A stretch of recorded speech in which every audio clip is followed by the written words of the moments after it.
First guest tonight, homered and homered and homered again and again to power his. Look at this. Hits the ball to right field. She is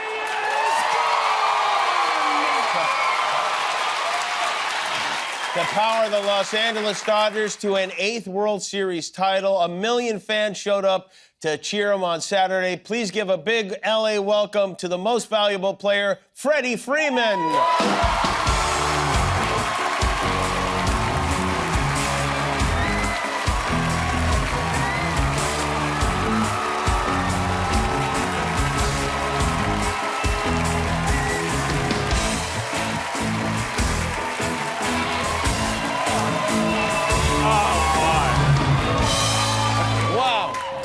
What an unbelievable performance that was. I appreciate that. Is Thank this you. something you imagined as a boy? Yeah, I mean, you always dream about wanting to be in the World Series and then ultimately winning one, but to do it from a place where you're from in Southern California, I think that made it a little bit special. Yeah.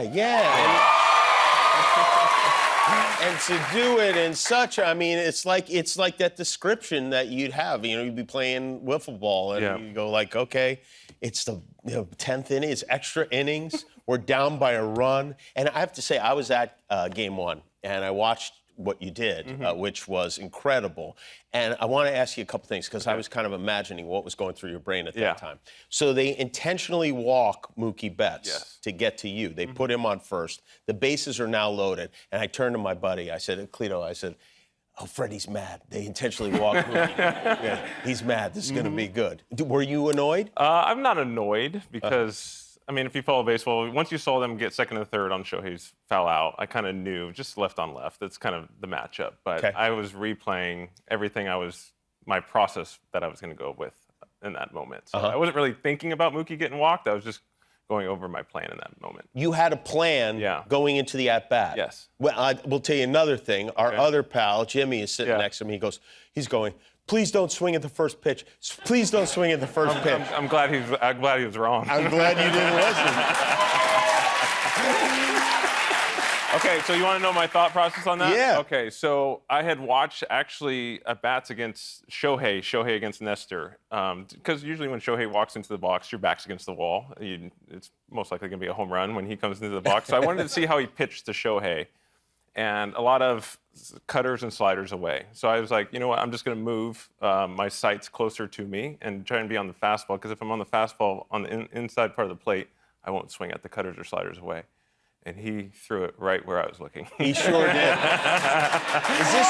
But the thing is, you got to hit him too. That's the hard part. Like, you can be looking in certain spots, but sometimes you miss the mistakes you get. And yeah, I would miss every single time. I'm glad I didn't miss in that moment. Have you spoken to Nestor? Did you ever? No, we haven't. You didn't have anything? You say thanks? I mean, you should send him a little something.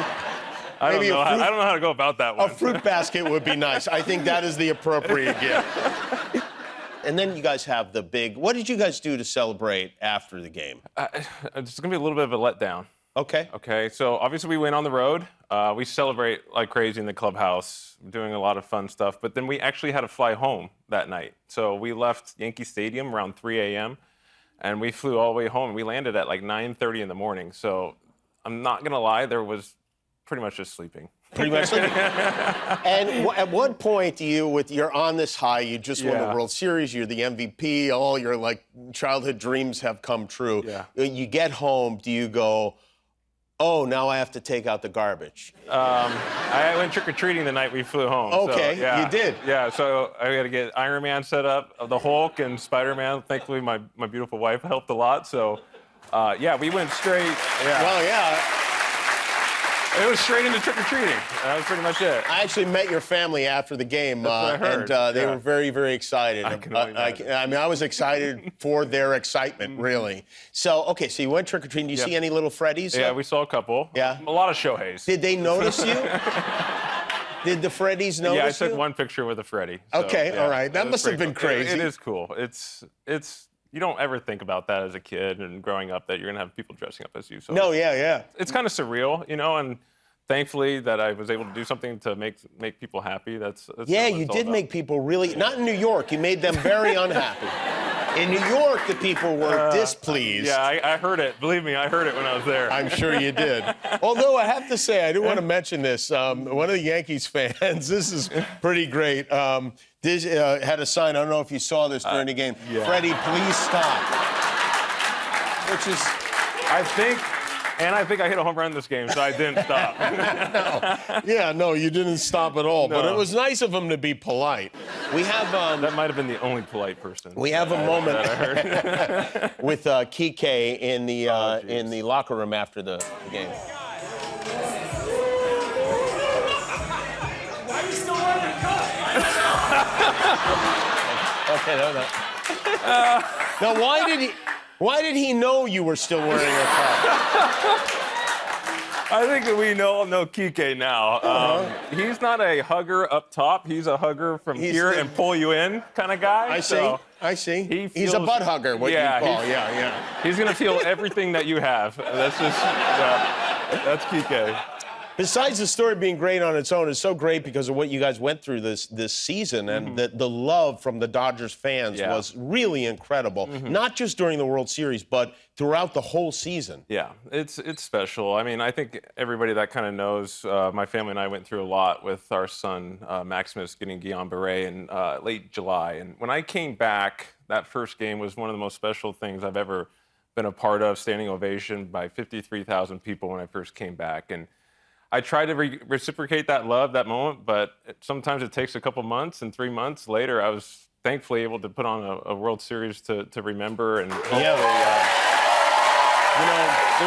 there's different ways you can show love, and I tried to show it then, and I'm glad I was able to show it with performance as well. You not only do you have the bad ankle, which we could all see you limping, but you also had a rib injury of some kind. Yeah, so I had a costal cartilage defect of my 6th rib, which is essentially a broken rib. That actually happened the night before NLDS Game 1 against the Padres. So I was hitting in the cage, and I dropped to the ground, and I needed help out of the cage. So I went to the MRI that tube. I was in an MRI tube at 11:30 that night, and luckily, the results came back. I thought I had blown my oblique out and whatnot, but it came back, and I was like, well, I think I can play through that, right, with some help. So I wasn't really able to walk in that morning, and we did a lot of treatment, and that's, you know how it was like kind of like game time decision every single day? It was mostly because of my rib, not my ankle. So interesting. Yeah, the ankle obviously wasn't very good either. Have you heard from Kirk Gibson? Because I think a lot of people he actually sent a message through one of the executives of the Dodgers saying congratulations. Yeah. Oh, yeah. I actually got to meet him earlier this year, so very nice guy. He does the Tigers stuff, so I get to see him a lot. Yeah, I mean, you now he's got to share that spotlight with you. No, I think we're okay sharing it. That's World Series wins. So 12 RBIs is the you tied the record held by a member of the Yankees, Bobby Richardson, in 1960. And he lost. Yeah. And he did it. That was a 7-game series. Yeah. You did it in 5 games. So really, you are the record holder, as far as I think I am concerned. I appreciate that. Mookie was here. He told us that the dance that you guys do when you get a hit is something that you came up with, courtesy of a bottle of wine. Yeah. Actually, he said. I'm sure it was. Yeah. Would you show us just a little of that? And I know you have you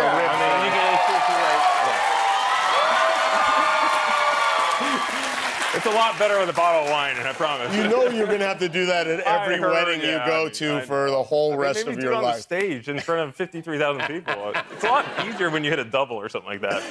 When you're prompted to do it, it's a little bit it's a little awkward. bit different. It's a little awkward. Well, think of it as this was really like a double, I think. So, well, it's great to have you here. Thank you so much for coming. I know you're probably exhausted in every way. Can you tell a little bit? I'm sure you are. You have to be. I mean, you'd be inhuman not to be. But congrats. It was so much fun, and especially when we needed it. Yeah, I appreciate that. Thank you. Freddie Freeman, everybody. Oh, my God.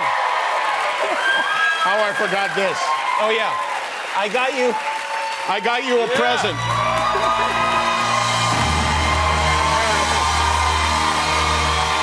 We'll be right back with Alice and Janney.